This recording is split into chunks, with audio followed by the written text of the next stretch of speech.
اعوذ باللہ من الشیطان الرجیم بسم اللہ الرحمن الرحیم۔ السلام علیکم ناظرین، میں ہوں آپ کا میزبان Mirza Nadeem Baig, programme views on news with Mirza Nadeem Baig میں۔ ناظرین محترم، آج 22 مئی 2021 ہے اور ہفتے کا روز ہے۔ ہفتے کے روز کے خبرنامے کے ساتھ آپ کی خدمت میں حاضر ہوں۔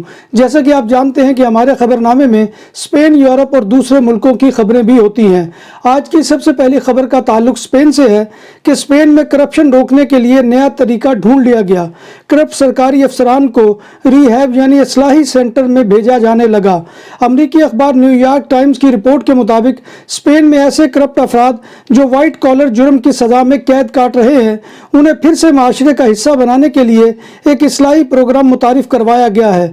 نفسیاتی ماہرین کی ایک ٹیم ایسے قیدیوں کی نگرانی کرتی ہے۔ اسپین میں کرپشن کا مسئلہ اور ملک میں 2009 میں منظر عام پر آنے والے ایک بڑے کرپشن کیس کی وجہ سے متعدد افسران کو سرکاری ٹھیکوں میں رشوت ستانی کے الزام میں گرفتار کیا گیا تھا۔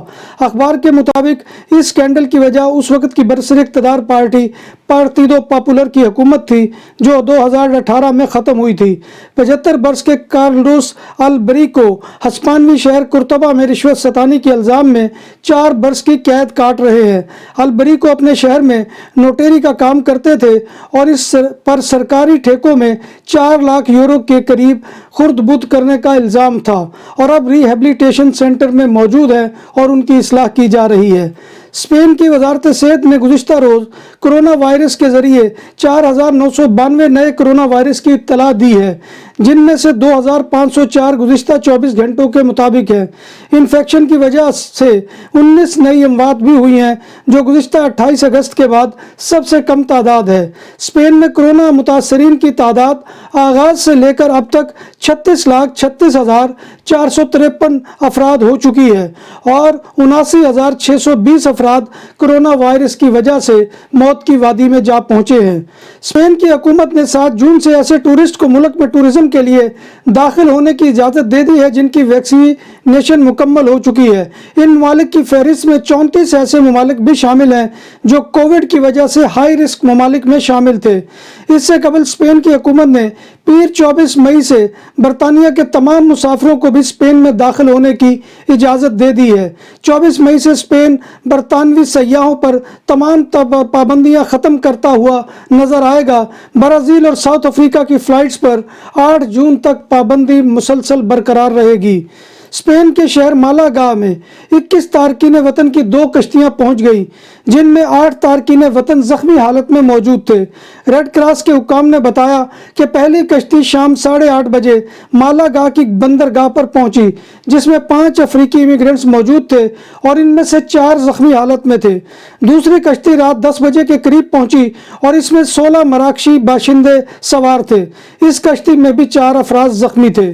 اسپین کی نیشو پولیس کے اہلکاروں نے مراکشی نوجوان تارکین وطن کی جان بچائی ہے جو حالیہ دنوں میں اسپین میں داخل ہوا تھا اور جو سیوتا شہر کے ساحل پر خودکشی کی کوشش کر رہا تھا۔ پولیس کو ایک شخص نے اطلاع دی کہ ایک مراکشی نوجوان نے اپنے آپ کو پھانسی دینے کے لیے دھاتی کیبل سے لٹکایا ہوا ہے اور خودکشی کرنے کی کوشش کر رہا ہے۔ پولیس نے موقع پر پہنچ کر نوجوان کو پھندے سے اتارا اور پیرامیڈکس نے فوری طور پر طبی امداد دی اور اس کی جان بچائی۔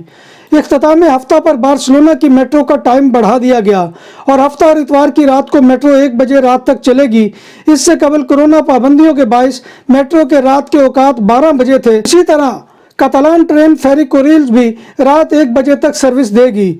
یورپی یونین کے تمام ممبر ممالک کے سفیروں نے باہر کے ممالک سے یورپ آنے والوں کے لیے کورونا سفری پابندیوں میں نرمی پر اتفاق کر لیا ہے۔ کورونا وبا کے حوالے سے محفوظ سمجھے جانے والے ممالک کے لیے موسم گرما سے پہلے یورپی یونین ممالک میں داخلے کی اجازت پر اتفاق ہو گیا ہے اور ایسے مسافر جو کورونا ویکسین مکمل کر چکے ہیں انہیں یورپی ممالک کے سفر کی اجازت ہوگی۔ عرب ممالک پر مشتمل UAE میں 2020 میں ایک مرد اور عورت کا شادی کے بغیر اکٹھا رہنے اور باہمی جنسی روابط استوار کرنا جرم نہیں رہا۔ یعنی آپ UAE میں شادی کے بغیر رہ سکتے ہیں مگر اس کے نتیجے میں پیدا ہونے والے بچے کی رجسٹریشن نہیں ہو سکے گی۔ شادی کے بغیر حاملہ ہونے والی عورت کے لیے اب کوئی سزا نہیں، لیکن اس کے بچے کا اندراج نہیں ہو رہا۔ پشاور کے باچا خان ایئرپورٹ پر مختلف ممالک سے آئے 40 مسافروں میں کورونا ٹیسٹ مثبت آنے پر انہیں کوارنٹین مرکز میں منتقل کر دیا گیا۔ پشاور کے additional deputy commissioner Ashfaq Khan کا کہنا تھا کہ کوارنٹین منتقل کیے گئے 40 مسافر مختلف ممالک سے پشاور پہنچے تھے اور انہیں ضلعی مرکز منتقل کیا گیا ہے۔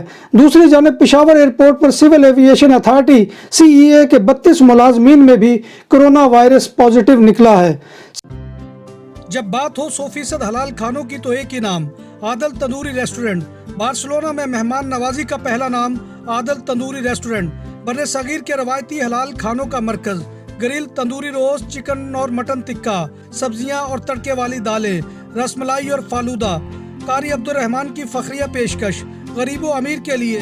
بارسلونا کے قلب میں واقع عادل تندوری ریسٹورنٹ کا یہ استے نمبر 9 نزد دراسانہ ہاسپٹل بارسلونا۔ سائپرس کے وزیر داخلہ نیوکیس نوئریس کے مطابق شام سے مہاجرین کی بڑی تعداد میں آمد کی وجہ سے ملک ہنگامی حالت میں ہے۔ انہوں نے یورپی یونین سے مدد کی اپیل کرتے ہوئے بتایا کہ مہاجروں کے لیے بنائے گئے استقبالیہ مراکز مہاجرین کے سیلاب کا سامنا کر رہے ہیں۔ نوریس نے کہا کہ اس مراکز میں گنجائش سے زیادہ مہاجرین کی موجودگی کی صورتحال کے تناظر میں انہوں نے یورپی یونین کو تحریری شکل میں مدد کی درخواست کی ہے۔ اسرائیل اور فلسطینی تنظیم حماس کے درمیان فائر بندی پر عمل درآمد جاری ہے۔ ہفتے کو غزہ پٹی میں امدادی سامان کی فراہمی کا بھی آغاز ہو گیا ہے۔ 11 روز تک جاری رہنے والے اس خونریز تنازع کے دوران ہزاروں بے گھر فلسطینی اپنے اپنے گھروں کو لوٹ رہے ہیں۔ دوسری جانب راکٹ حملوں کی بندش کے بعد اسرائیل میں بھی زندگی معمول کی جانب لوٹنا شروع ہو گئی ہے۔ اب بین الاقوامی توجہ غزہ پٹی پر شدید اسرائیلی بمباری کے تناظر میں غزہ میں تعمیر نو پر مرکوز ہے۔ اقوام متحدہ کے مطابق غزہ کے لیے $18.5 ملین کی ہنگامی امداد پہنچائی جا رہی ہے۔ غزہ میں اسرائیلی حملے میں تباہ ہونے والی میڈیا بلڈنگ کا مالک اسرائیل کے خلاف مقدمہ کرنے کے لیے عالمی عدالت انصاف پہنچ گیا۔ اسرائیلی حملے میں تباہ ہونے والی میڈیا بلڈنگ کا مالک کا کہنا ہے کہ میڈیا بلڈنگ پر حملہ جنگی جرم ہے۔ دوسری جانب حکومت فلسطین نے بھی عالمی عدالت میں اسرائیل کے خلاف مقدمہ درج کرنے کا فیصلہ کیا ہے، کیونکہ اس جنگ کے دوران بچوں کی شہادتیں بھی ہوئی ہیں، جو کہ UNO کے چارٹر کے مطابق جنگی جرم ہے۔ پاکستان میں کرونا وائرس کی روک تھام کے لیے قائم NCOC نے کہا ہے کہ ملک میں 30 سے 40 سال کی عمر کے افراد کو ویکسین دینے کی مہم آج سے شروع ہوگی۔ انڈیا کی وزارت صحت کے مطابق کرونا وائرس سے گزشتہ 24 گھنٹوں میں ملک میں 4194 لوگ ہلاک ہوئے، جبکہ 2,57,299 نئے متاثرین سامنے آئے ہیں۔ انڈیا میں کرونا وائرس سے ہلاک ہونے والوں کی تعداد 2,95,525 بنتی ہے۔ یہ تعداد امریکہ کے بعد دنیا بھر میں سب سے زیادہ ہے۔ انڈیا کی وزارت صحت کے مطابق اس وقت ملک میں کرونا کے متاثرین کی فعال تعداد 30 لاکھ کے قریب ہے۔ ناظرین محترم، یہ تھا آج کا خبرنامہ جو میں آپ کی خدمت میں لے کر حاضر ہوا تھا۔ امید ہے کہ آپ کو ہمارا یہ سیگمنٹ پسند آئے گا۔ آپ سے گزارش یہی ہے کہ آپ ہمارے چینل BBC اپڈیٹ TV کو سبسکرائب کریں، اس کے پروگرام کو لائک کریں، دوستوں میں شیئر کریں اور کمنٹ کرنا مت بھولیے، کیونکہ آپ کا کمنٹ کرنا ہماری عزت افزائی اور حوصلہ افزائی کا سب سے بڑا ذریعہ ہوتا ہے۔ اللہ تبارک و تعالیٰ سے دعا ہے کہ وہ ہمیں ایمان اور صحت کی سلامتی کے ساتھ زندہ رکھے، اور اللہ تبارک و تعالیٰ ہمارا خاتمہ ایمان کے اوپر کرے، اور روز محشر نبی کائنات صلی اللہ علیہ وآلہ وسلم کی زیارت اور شفاعت نصیب فرمائے۔ جو بھی اس دنیا کے اندر بیمار ہیں، اللہ تبارک و تعالیٰ انہیں شفائے کاملہ عاجلہ عطا فرمائے، آمین یا رب العالمین۔ اسی دعا کے ساتھ اپنے میزبان مرزا ندیم بیگ کو اجازت دے۔ انشاءاللہ کل پھر نئے پروگرام میں نئی خبروں اور نئے موضوعات کے ساتھ آپ کی خدمت میں حاضری ہوگی۔ تب تک اللہ حافظ۔